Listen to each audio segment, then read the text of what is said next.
आप इस वीडियो में आए हैं। भगवान करे आपकी उम्र लंबी हो। वीडियो को पूरा अंत तक देखिएगा। इससे पहले आप मेरे चैनल को सब्सक्राइब करके वीडियो को लाइक कर दीजिए ताकि ऐसी ही अच्छी वीडियो आपको मिलते रहे। चलिए शुरू करते हैं। एकलव्य की गुरु भक्ति। आचार्य द्रोण राजकुमारों को धनुर्विद्या की विधिवत शिक्षा प्रदान करने लगे। उन राजकुमारों में अर्जुन के अत्यंत प्रतिभावान तथा गुरुभक्त होने के कारण वे द्रोणाचार्य के प्रिय शिष्य थे। द्रोणाचार्य का अपने पुत्र अश्वत्थामा पर भी विशेष अनुराग था, इसलिए धनुर्विद्या में वे भी सभी राजकुमारों में अग्रणी थे। किंतु अर्जुन अश्वत्थामा से भी अधिक प्रतिभावान थे। एक रात्रि को गुरु के आश्रम में जब सभी शिष्य भोजन कर रहे थे, तभी अकस्मात हवा के झोंके से दीपक बुझ गया।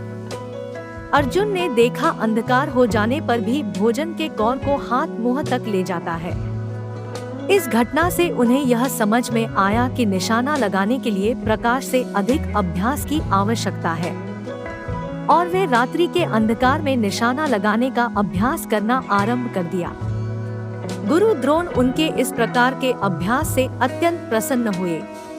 उन्होंने अर्जुन को धनुर्विद्या के साथ ही साथ गदा, तोमर, तलवार आदि शस्त्रों के प्रयोग में निपुण कर दिया।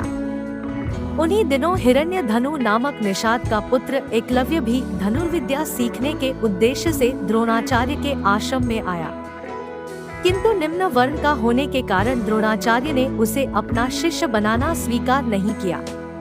निराश होकर एकलव्य वन में चला गया। उसने द्रोणाचार्य की एक मूर्ति बनाई और उस मूर्ति को गुरु मानकर धनुर्विद्या का अभ्यास करने लगा। एकाग्रचित्त से साधना करते हुए अल्पकाल में ही वह धनुर्विद्या में अत्यंत निपुण हो गया। एक दिन सारे राजकुमार गुरु द्रोण के साथ आखेट के लिए उसी वन में गए जहाँ पर एकलव्य आश्रम बनाकर धनुर्विद्या का अभ्यास कर रहा था। राजकुमारों का कुत्ता भटककर एकलव्य के आश्रम में जा पहुंचा। एकलव्य को देखकर वह भौंकने लगा। इससे क्रोधित होकर एकलव्य ने उस कुत्ते पर अपना बाण चलाकर उसके मुंह को बाणों से भर दिया। एकलव्य ने इस कौशल से बाण चलाए थे कि कुत्ते को किसी प्रकार की चोट नहीं लगी, किंतु बाणों से बिंध जाने के कारण उसका भौंकना बंद हो गया। कुत्ते के लौटने पर जब अर्जुन ने धनुर्विद्या के उस कौशल को देखा तो वे द्रोणाचार्य से बोले, हे गुरुदेव, इस कुत्ते के मुंह में जिस कौशल से बाण चलाए गए हैं, उससे तो प्रतीत होता है कि यहाँ पर कोई मुझसे भी बड़ा धनुर्धर रहता है।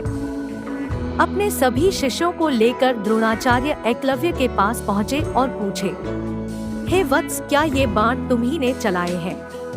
एकलव्य के स्वीकार करने पर उन्होंने पुनः प्रश्न किया, तुम्हें धनुर्विद्या की शिक्षा देने वाले कौन हैं? एकलव्य ने उत्तर दिया, गुरुदेव, मैंने तो आपको ही गुरु स्वीकार करके धनुर्विद्या सीखी है। इतना कहकर उसने द्रोणाचार्य की उनकी मूर्ति के समक्ष ले जाकर खड़ा कर दिया।